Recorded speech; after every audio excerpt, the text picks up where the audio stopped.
friends, welcome back to my channel. இன்னைக்கு நம்ம வீடியோல தேங்காயை வச்சு ரொம்பவே சூப்பரான ஒரு ஸ்வீட் ரெசிபி தாங்க செய்ய போறோம். அது என்ன ரெசிபின்னு வாங்க வீடியோக்குள்ள போய் பார்க்கலாம். Friends, இன்னைக்கு வந்து நம்ம தேங்காயை வச்சு புட்டிங் தான் செய்ய போறோம். நான் வந்து 2 கப் வந்து தேங்காய் துருவல் எடுத்து வச்சிருக்கேன். இத வந்து மிக்ஸி ஜார்ல சேர்த்துக்கலாம். கூடவே வந்து ஃப்ளேவர்க்காக ஒரு ஏலக்காய் சேர்த்துக்கலாங்க. ஏலக்காய் வந்து ஆப்ஷனல் தான். தேவைன்னா சேர்த்துக்கோங்க, வேணானா ஸ்கிப் பண்ணிக்கலாம். கூடவே வந்து 1/2 கப் தண்ணி சேர்த்துக்கலாங்க. தண்ணி சேர்த்ததுக்கு அப்புறமா இதை வந்து நல்லா நைஸாக அரைச்சி எடுத்துக்கலாங்க. பாருங்கள், இது போல் நல்லா நைஸாக அரைச்சதுக்கு அப்புறமா இதை ஒரு பாத்திரத்தில் தேங்காய் பால் மட்டும் தனியாக வடிகட்டி எடுத்துக்கலாங்க. இந்த மாதிரி ஒரு ஜல்லடையில் ஊற்றிட்டு ஸ்பூன் வச்சு நல்லா அழுத்தம் கொடுத்து பிழிஞ்சு விடுங்க. இந்த மாதிரி பால்லாம் நல்லா பிழிஞ்சதுக்கு அப்புறமா அதில் உள்ள சக்கையை நம்ம மறுபடியும் மிக்ஸி ஜாரில் சேர்த்துட்டு கூடவே கொஞ்சம் போல் தண்ணி சேர்த்து இன்னொரு டைம் நல்லா வந்து அரைச்சி எடுத்துக்கலாங்க. பாருங்கள், அந்த சக்கையை மறுபடியும் மிக்ஸி ஜாரில் சேர்த்தாச்சு. கூடவே கொஞ்சம் தண்ணி சேர்த்து நல்லா நைஸாக அரைச்சி எடுத்தாச்சுங்க. இப்போ இதையும் வந்து நல்லா பிழிஞ்சு எடுத்துக்கலாம். அவ்வளோதாங்க, தேங்காய் பால் வந்து ரெடி ஆகிடுச்சு. இதில் உள்ள இந்த சக்கையெல்லாம் வந்து நம்மளுக்கு தேவைப்படாதுங்க. இது வந்து அப்படியே இருக்கட்டுங்க. அடுத்ததாக ஒரு பவுலில் 4 டேபிள் ஸ்பூன் கார்ன்ஃப்ளவர் மாவு சேர்த்துக்கலாம். கார்ன்ஃப்ளவர் மாவை சேர்த்ததுக்கப்புறமா நம்ம ஏற்கனவே ரெடி பண்ணி வச்சுருந்தோம் பாருங்கள் தேங்காய் பால், அதிலேருந்து கொஞ்சமாக சேர்த்துட்டு இந்த கார்ன்ஃப்ளவர் மாவில் கட்டிகள்லாம் எதுவுமே இல்லாத அளவுக்கு நல்லா கலந்து விட்டு எடுத்துக்கலாங்க.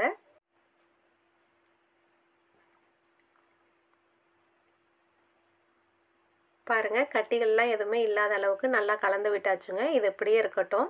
இப்போ மீதம் உள்ள தேங்காய் பாலில் 1/2 கப் வந்து சர்க்கரை சேர்த்துட்டு சர்க்கரையை வந்து நல்லா கரைச்சி விட்டுக்கோங்க.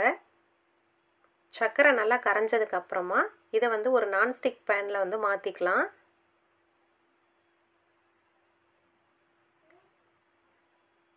அடுத்ததாக நம்ம கார்ன்ஃப்ளவர் மாவு கரைச்சி வச்சுருந்தோம் பாருங்கள், அதையும் கூடவே சேர்த்துக்கலாங்க. சேர்க்கறதுக்கு முன்னாடி ஒரு டைம் நல்லா கலந்து விட்டு சேர்த்துக்கோங்க.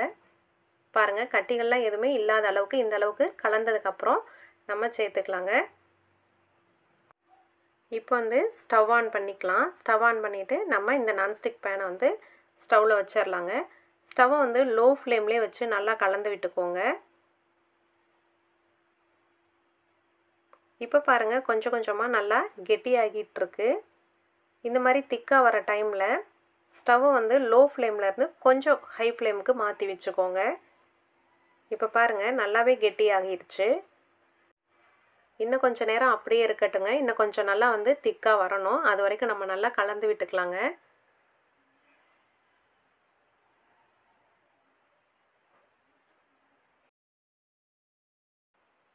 இந்த மாதிரி நல்லா கொதிச்சு பபிள்ஸ் வர டைமில் நம்ம நல்லா கலந்து விட்டுக்கிட்டே இருக்கணும்.